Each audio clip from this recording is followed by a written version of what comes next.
នៅសម័យបុរាណម្ចាស់ដីមានច្បាប់មួយគឺពេលជ្រើសរើសកម្មករមួយឆ្នាំបានឈ្នួលត្រឹម10ដំឡឹងប្រាក់ហើយផ្គត់ផ្គង់នឹងតែបរិយារាវ3ពេលប៉ុណ្ណោះនោះគ្រាន់តែជាកម្រិតអបបរមាដើម្បីឲ្យកម្មករមិនស្លាប់ដោយសារអត់ឃ្លានប៉ុណ្ណោះហើយពេលនោះមានយុវជនម្នាក់ដែលមានជីវភាពធម្មតាដើម្បីឲ្យម្ចាស់ដីសរសើរនិងឲ្យតម្លៃខ្លួនគាត់តែងតែភ្ញាក់ពីព្រលឹមហើយដើរទៅធ្វើការនៅស្រែជារៀងរាល់ថ្ងៃគាត់ធ្វើការម្នាក់ឯងបានដល់ទៅ2ដងច្រើនជាងអ្នកដទៃម្ចាស់ដីសប្បាយចិត្តណាស់ហើយបានផ្ដល់រង្វាន់បន្ថែមជាសាច់ជ្រូកដល់គាត់មួយពេលខែបន្ទាប់យុវជននោះខំប្រឹងកាន់តែខ្លាំងជាងមុនទៀតហាក់ដូចជាចង់យកជីវិតខ្លួនទៅបដូរនឹងការងារប៉ុន្តែម្ដងនេះម្ចាស់ដីគ្រាន់តែទះស្មាគាត់ប៉ុណ្ណោះ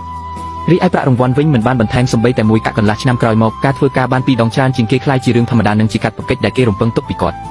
ម្ចាស់ដីថែមទាំងចាប់ផ្ដើមស្ដីបន្ទោសថាគាត់ជួលដីយឺតទៀតផងក្នុងគំនិតរបស់ម្ចាស់ដីបើអញអាចធ្វើការបាន2ដងច្រើនជាងគេនោះមានន័យថាកម្មករផ្សេងដែលធ្វើការតាមស្តង់ដារគឺកំពុងស៊ីប្រាក់ខែឥតប្រយោជន៍ហើយឆ្នាំក្រោយមកយុវជននោះជឿចង្កេះដោយសារការធ្វើការលើសកម្លាំងល្បឿនការងាររបស់គាត់ចាប់ផ្ដើមធ្លាក់ចុះ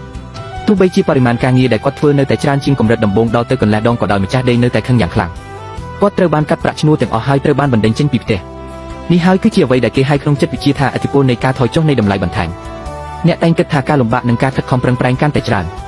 នឹងជួយឲ្យអ្នកប្រមូលបានដំទុននិងឱកាសកាន់តែច្រើនប៉ុន្តែក្នុងភ្នែករបស់អ្នកដែលមានអំណាចការខំប្រឹងអស់ពីចិត្តរបស់អ្នកអាចត្រូវបានចាត់ទុកថាជារឿងធម្មតានិងជាស្តង់ដារថ្មីប៉ុណ្ណោះដូច្នេះកុំឲ្យការខិតខំរបស់អ្នកក្លាយជាការបន្ថយតម្លៃខ្លួនឯងនៅក្នុងពិភពលោកដែលពោពេញដោយការប្រកួតប្រជែងនេះការលះបង់គ្រប់យ៉ាងដោយគ្មានព្រំដែនអាចនាំឲ្យអ្នកបាត់បង់តម្លៃនិងផលប្រយោជន៍របស់ខ្លួនឯង